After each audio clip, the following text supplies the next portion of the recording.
Today we are going to look at museums of the modern world, various locations throughout the earth that many tourists visit each year to view paintings, sculptures, and artistic works of value.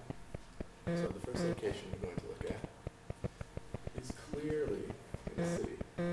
We see streets, busy streets, with taxi cabs and trucks and all very, very busy streets, and that can narrow it down to a rather famous city for taxi cabs, which is New York City. And so we immediately level down to a few different options. So now, if we look at the actual building itself, we see a large amount of what looks like interior landscaping here, around here. And those locations make it clear that it's some sort of art-related museum. So we can really only go down to one certain location, which is the Museum of Modern Art in New York City. So the Museum of Modern Art, or the MoMA, houses the largest amount of modern art in the United States as well as the world. It has over 70,000 different artists, from Jackson Pollock to Andy Warhol, and it's a complete overview of all modern art, from illustrated books and artist books, film, and electronic media. The next location may be familiar to you if you've seen a certain 1970s movie. You see the steps here, and these steps kind of give you a large hint of what you're looking for. Now, maybe somebody could run up those steps and strike a certain pose. I'm not sure what pose that would be, but if we go to the next slide, you can tell that it is the Philadelphia Museum of Art, the steps that Rocky ran up in Rocky 1 after training and finally being able to run to the top and really being ready for his next fight. But on a less theatrical note, the Museum of Modern, or the Museum of Art in Philadelphia has 20 exhibits running at a time, and are visited by over 800,000 people every year. And certain painters such as Paul Cézanne or Salvador Dali are often featured amongst the painters of the Museum of Art in Philadelphia. The next one might not be familiar to you if you've never been out of the United States, or if you've never been to a certain island off of the coast of Europe. We can see here that there's a round dome in the middle that is rather telling of this location. It's a reading room, one of the most famous reading rooms in all of the world. And knowing that we're out of the United States, there's really only one location you can think of, and that is the British Museum in London.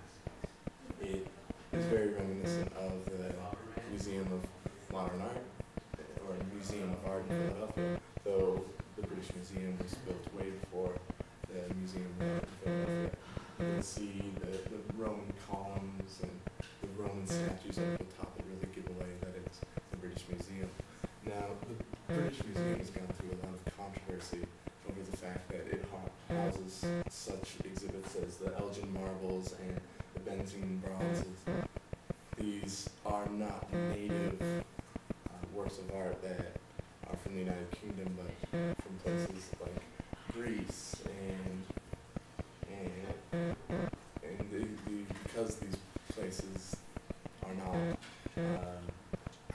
native to the United Kingdom, it really brings up the argument of whether or not a British museum should have access to a culture that is not their own.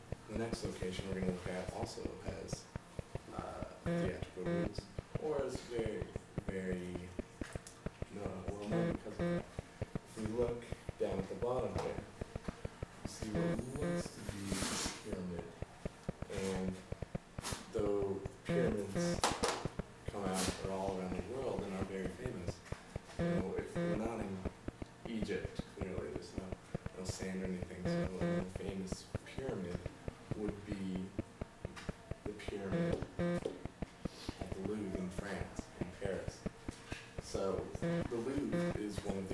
museums in the in all of Europe, and we see that it has over 600 or 60,000 square feet of space that is filled with famous paintings, sculptures, the Mona Lisa, all things like that. And most of the paintings and sculptures and artistic works were confiscated from royal families and from the church, actually. So, like the British Museum, it struggles with ownership of these certain paintings and artistic works. Now, the last image is by far the most famous. Now, it may not look very famous from here, but if we circle in on this area right here, it's a little blurry here, but it's the most important part. If we were to go deeper into this image, we would find that it is really a dinosaur. It is Big Mike in Bozeman, Montana, outside the Museum of the Rockies. And Big Mike is actually the largest Tyrannosaurus Rex ever found in the world. So this skull here is the largest ever found. And what Bozeman offers in the Museum of the Rockies is one of the most comprehensive Paleolithic museums in all of the world, ranging from Native American artifacts all the way down to 500 million years ago. So it is one of the largest collections of dinosaur remains in the United States.